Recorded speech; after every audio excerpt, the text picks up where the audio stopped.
ठाकरे बंधू बोलतायत ते चुकीचं नाही असं वक्तव्य शरद पवार यांनी केलं आहे। मातृभाषा हीच शिक्षणाची भाषा असावी, पहिलीपासून हिंदी विषयाची सक्ती करू नका असं शरद पवार यांनी वक्तव्य केलं आहे। पाचवीपासून हिंदी शिकवण्यास काही हरकत नाही।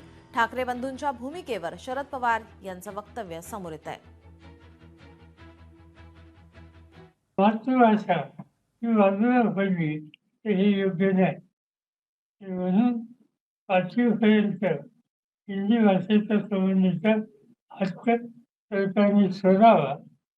त्या ठिकाणी मातृभाषा हीच महत्त्वाची पाहिजे आणि त्याच्यानंतर तुझं जे काही करायचं असेल तर फारसीच्या नंतर कुटुंबातले लोक कसं निर्णय घेतील त्याला आमचा विरोध नाही।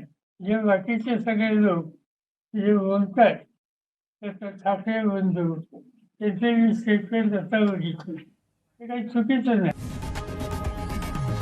लोकशाही मराठी ऐका, पहा, जागरूक रहा।